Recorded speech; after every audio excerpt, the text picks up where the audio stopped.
Hello everyone, this is part 11 of What If Naruto and Sakura Had a Kid, and I hope you guys enjoy this video and to like, to subscribe, to share, and check out the playlist. To see more, comment down below.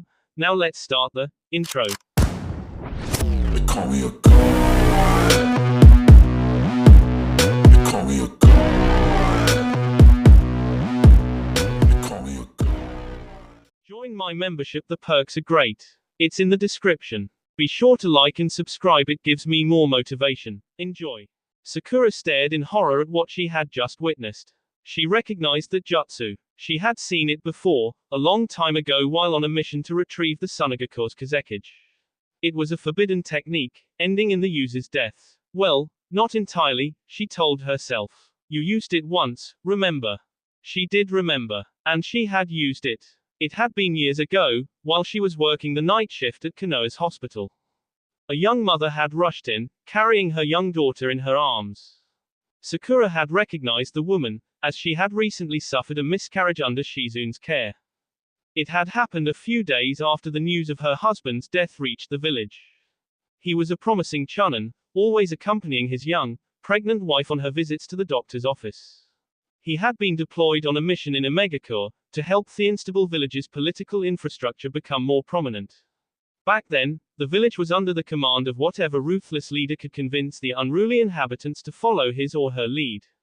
They were on the verge of collapse when Konohagakure stepped in, offering an olive branch of peace.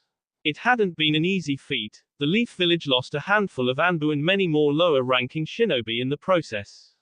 The young wife had most likely suffered a miscarriage due to her extreme emotional demise after her husband's death, as both Shizune and Sakura had felt was the most likely cause. Her luck worsened when, weeks later, she carried the lifeless body of her young daughter into the hospital. The girl had ingested some wild berries she had found in the forest. Sakura knew immediately that the berries were most likely toxic to the young girl. And, by the color of her fingers and lips, she had eaten much more than her body could handle. Her limbs were blue, as were her lips under the berries' stain. To top it off, her heart's rhythm was irregular as was her breathing. She had a few minutes to live at most. There was no way either Sakura or Shizune could reverse the cell damage inflicted by the toxins on her small, developing kidneys. The mother being distraught at the news, collapsing on her daughter and sobbing into the young girl's chest. Sakura remembered feeling the mother's pain of losing her husband and, now, 2 children.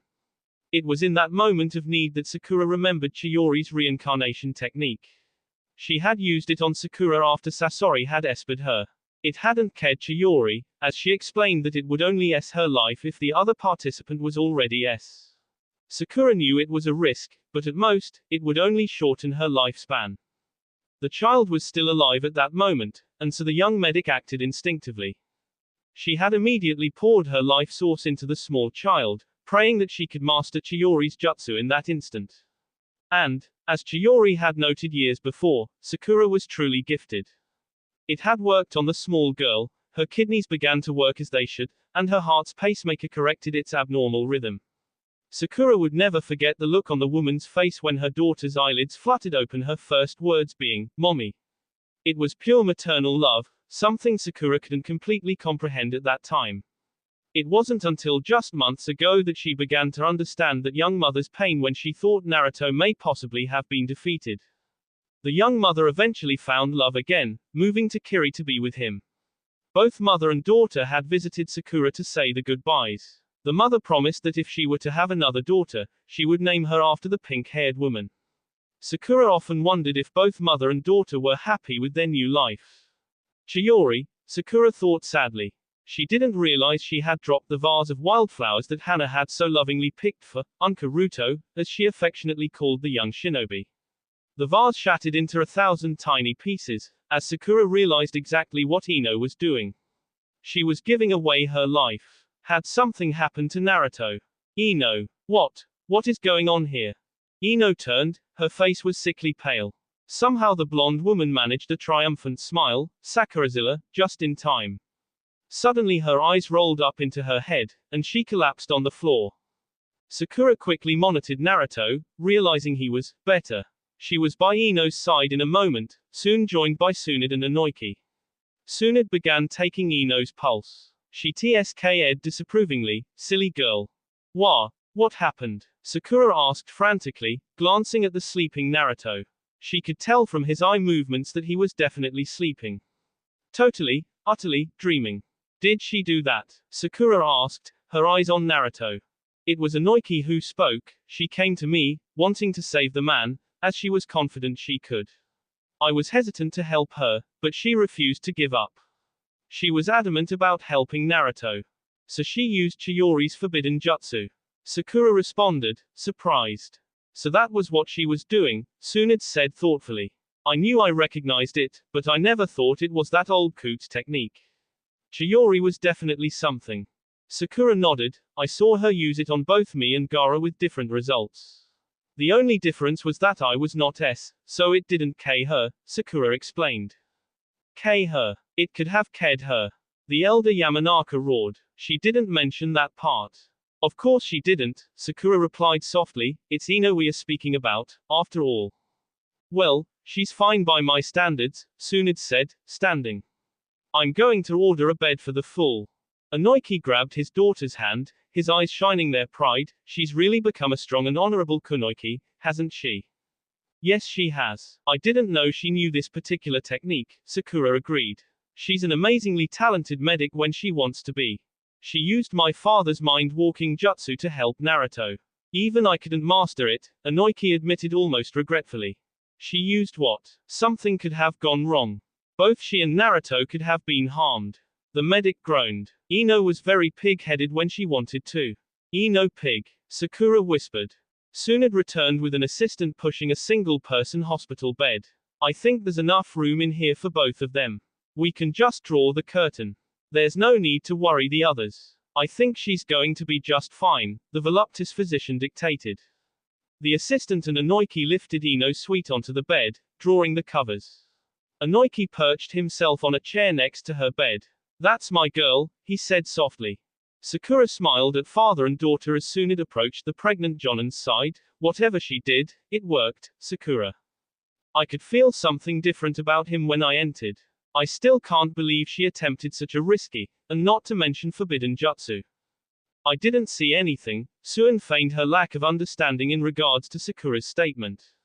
Besides, I remember Shizune telling me you used a similar technique years earlier.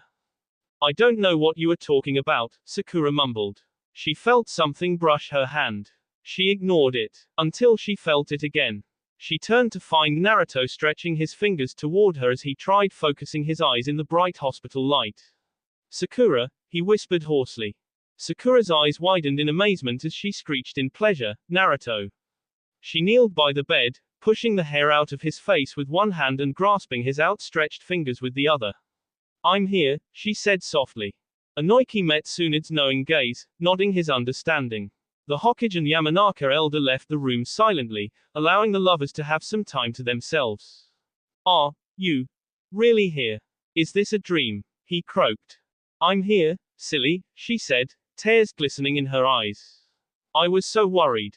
About me. What happened? He asked. She shook her head. It's a long story. Basically, you were poisoned, and backups arrived and brought you home. What about the villagers? The family I was escorting? Sakura, the young boy, he began to sit up, but the dizziness forced him to remain supine. They are all fine. I heard the boy was found and rescued in time, she lied. A few of the remaining sound nin who were not destroyed by Anbu were brought back for questioning. The Hokage will get to the bottom of this, Sakura explained, squeezing his hand reassuringly. Naruto swallowed. How's the baby? He asked, looking toward her stomach. Sakura responded by putting his palm over her expanded midsection. It hears you. It's kicking its hello. Can you feel it? Naruto nodded, licking his lips. I was so worried. That was all I could think about, even when the poison was making me hallucinate. I couldn't stop thinking about you and how much I care about you. I love you, Sakura. He looked to her, his eyes conveying all of his unspoken hopes and fears. I know, you fool, she smiled as the tears rolled down her cheeks. Why are you crying? Did I say something wrong, Sakura-chan? He asked, his brow wrinkled in concern. Sakura shook her head. No. I'm just happy that you are all right, that is all. And we have Ino to thank for that, apparently. And please don't address me so formally, Naruto. So you do care about me after all, huh? He said, grinning. I knew it, ever since you said you loved me that night when we. Okay, that's way too much information for me, came the voice. Sakura, though she could hear retching from behind the curtain. Ino, were you listening this entire time? Sakura blushed her embarrassment. I could hear you, she admitted, though I'd rather stick chopsticks in my eardrums. She pulled the curtain from around her bed, glaring at the two. I don't need to hear how my godchild was conceived, you know. Naruto grinned as Sakura's face turned crimson. So who said you could be my kid's godmother? She did, Ino nodded her head at Sakura. And I'm a damn good one at that, too. Asked Sakura. Naruto looked at Sakura expectantly. Sakura avoided his gaze. Yeah, I asked her. That's all you were going to say? Ino asked, arching an eyebrow. I'm offended, Sakurazilla, honestly. She looked at Naruto. Let's see, I saved your stupid ass. Oh, and there was the time where I saved Sakura from that sound ninja who was about to decapitate her, she said as if remembering a tender moment from her past. What? Naruto roared, sitting up. Sakura, why you were there, too? With the baby. Sakura sighed, as she glared mistily at Ino. Ino smirked in reply. She waved her hand as she continued, yeah, she basically told the Hokage that she couldn't do anything to stop her from coming to find you. She was originally supposed to stay with that young boy we found after Sakura kicked one of the ninja's asses. But she somehow escaped Shino's barrier. Tenten said she even managed to save her life. Imagine that, and Anbu rescued by Sakura. I'm not quite sure of the details. But, whatever. Anyways, she was fighting 2 sound nin when I found her. Long story short, I was almost ked, but Sakura managed to save me while Shino uses his bugs to shelter us. She grimaced at the memory of the insects. Why you fought? While carrying my child. Do you realize what could have happened? Naruto's voice was getting louder as he became more enraged. Yes, I realized what could have happened. But, I couldn't just leave you out there. You were injured. Sakura squeaked, meeting Naruto's glare with her own flashing green one. Her face conveyed the pain of her decision. She was distraught at the thought of Naruto's death. Even he could sense that. Why you were that worried about me? Naruto was amazed at her determination. He had never found her so beautiful. She was always beautiful to him, but something about the passion in her eyes combined with the tenderness he heard in her voice made his stomach flutter. He reached out and pushed a few strands of pink hair from Sakura's face. Of course I was. And I took certain, precautions to ensure our child's safety, Sakura explained. She didn't elaborate and Naruto didn't question her further. He trusted her, more than ever. Oh, gross, you too? Ino rolled her eyes. She stood unsteadily. Sakura stood to help her, but she waved her friend away. No, you two need some time alone. You have a lot to talk about. I'm going to get some much-needed sleep. At home, she turned to look at Naruto. Her expression was grave. I met your father. He says he's sorry for all the pain he caused you. Her voice was soft as she searched his eyes for recognition of his father's memory. He has been watching you all of this time, you know. It was he who saved your life, as much as I would love to take all the credit. She turned to walk out the door. She stopped as she turned the handle, besides, he was kinda hot. Ino, that's inappropriate. Sakura hissed in surprise. She glared mistily at her friend. Ino had created trouble with her confession. She would have to have words with the blonde later, much later. Ino shrugged her indifference. Well, you know, Naruto did get half of his looks from the guy. But, you already know that.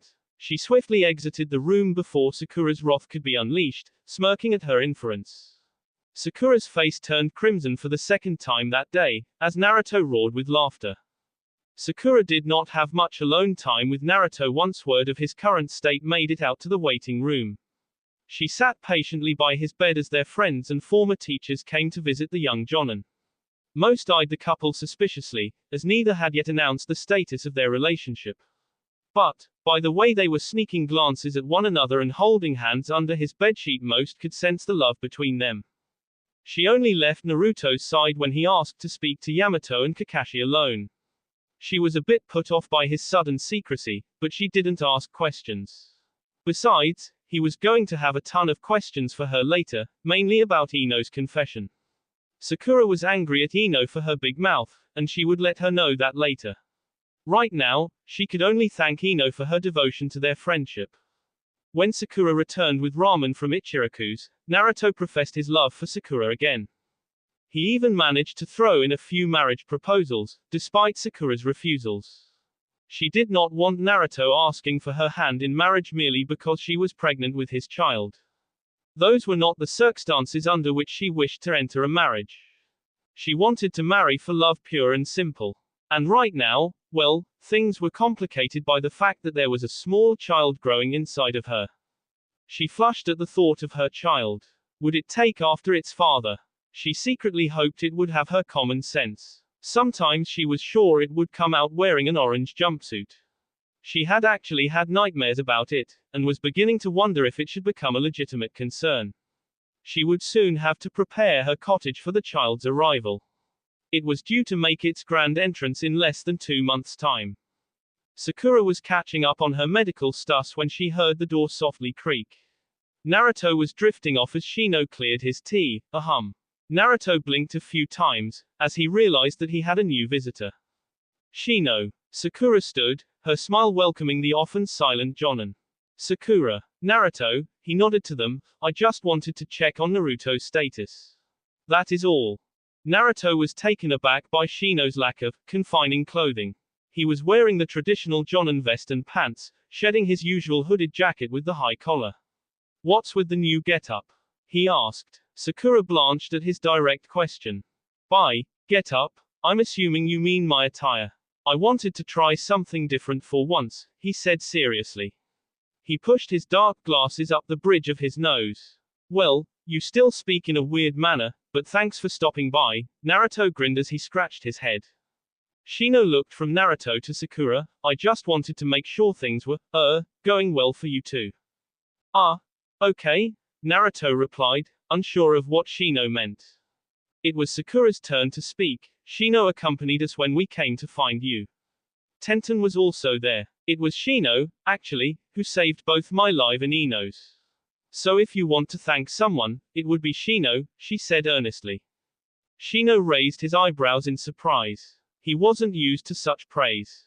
Naruto understood. He looked at Shino seriously, I want to thank you, really man. I don't know what I would have done if anything happened to Sakura or the baby. I owe you my life. If you ever need anything, man, just ask. It's yours. I know we aren't the best of friends, but I really think we should get to know each other better, Shino. That is, if you are okay with that, he trailed off. Shino was silent for a few moments, pondering what Naruto had just said to him. He was touched at the emotion with which Naruto openly displayed for his lover and child. He cleared his tea, pushing his glasses farther up his nose. I think I would like that, Naruto. Why? Because I think you are a good man, and will make a studious father. Naruto grinned, while Sakura leaned down and whispered, loudly enough for Shino to hear, actually, Shino said that he always believed that you would become Hokage someday. Shino raised his eyebrows in surprise. His ears turned red with embarrassment, he hadn't thought Sakura heard him express his thoughts to Tenten. He had grossly underestimated the medic ninja these past few weeks. Naruto raised an eyebrow, really? You really think that about me, Shino? Shino coughed his discomfort. He nodded sternly, yes. Why? I believe you will be Hokage someday. And I truly believe that this world will be a different place with you as our leader. You have what it takes to make people believe in you and follow you. It was Naruto's turn to be caught off guard at the speech. He turned to Sakura as he mouthed, Godfather. Sakura nodded her head. She knew what Naruto was inferring. She had expected Naruto to ask Kakashi, but Shino was an excellent candidate as well. She smiled in anticipation. Shino was confused at the exchange. Hey, Shino, would you, want to be godfather to the baby? He asked seriously. Shino's cool exterior immediately crumbled under the pressure of Naruto's question. He was completely caught off guard by the importance of Naruto's request. He glanced at Sakura, who was beaming happily. She winked at him. Why you want me, Aberame Shino, to be your child's godfather? He asked, his voice shaking with emotion. Believe it, Naruto grinned. Sakura's voice rang out, unless you don't want to, of course. There. No pressure. I accept. Shino's voice was more high-pitched than normal. He walked forward and held a hand out toward Naruto. Naruto shook the offered hand. Shino remained silent, his cheeks flushed pink. Sakura walked around the bed, opening her arms to hug the young aberrane. He gently returned the hug, afraid of crushing the child that separated their boss. As he stepped back, Sakura grabbed his hand. Do you want to meet your godchild, Shino? Shino nodded slightly, unsure of what Sakura was insinuating. Here, Shino, meet your future godchild, she said softly, placing his hand on her abdomen. He felt the roundness of her warm abdomen below his hand. He was still not used to such contact, but he didn't shy away from Sakura's touch. He suddenly felt movement below his hand. His face broke into a rare smile. He could feel the tears pricking his eyes behind his dark glasses. Sakura was watching him carefully. I think it agrees with our decision. It likes you, she said, returning Shino's smile. Thank you, he whispered, his voice more gruff than usual. It's a great feeling, isn't it? Naruto asked. Shino nodded. You are both very lucky. I am extremely honored by your offer. I am not used to such kindness toward me. I am often shunned by my use of bugs. People find them disturbing. I'm used to being shunned, Naruto replied seriously. I know, and I'm sorry for that, he replied. But when you are Hokage, they will have to accept you. Is that not correct? His face was still plastered with the unfamiliar smile. Damn straight. Naruto smiled. Again, thank you. I have to return to tell my father of the good news. He will be pleased. He may wish to, visit you too, Shino explained the formality. As long as he doesn't want to inject the baby with those bugs, we won't have a problem, Naruto joked. He won't do that. That's only reserved for the Aberrane clan, Shino explained. No, Shino. Naruto was joking, Sakura explained, embarrassed by Naruto's poor taste in jokes. Oh, I see, Shino said. He looked around the room. I must go. Thank you, Naruto. Sakura, he nodded toward her. No, thank you, Shino, Naruto replied emphatically. Seriously, thanks man. Shino turned to leave as Sakura spoke cryptically, you know, Shino. I think Tenten would be agreeable. Shino hesitated momentarily, his ears reddening as his cheeks flushed pink once again. He softly nodded. She had noticed that, too. He silently asked himself. He would have to make a note of Sakura's sharp perceptions. He swiftly exited the room. Naruto was left looking between Shino's back and Sakura as she slowly sat in her seat. What was that all about? Sakura chewed her lip thoughtfully as she let her hand rest on her abdomen. Nothing, Naruto. Just a woman's observation. Whatever, he mumbled, reaching for the cold box of ramen. Sakura smiled. Everything was falling into place. Finally. That will be all for this video. Be sure to like, subscribe, share, and comment down below for more videos. Goodbye.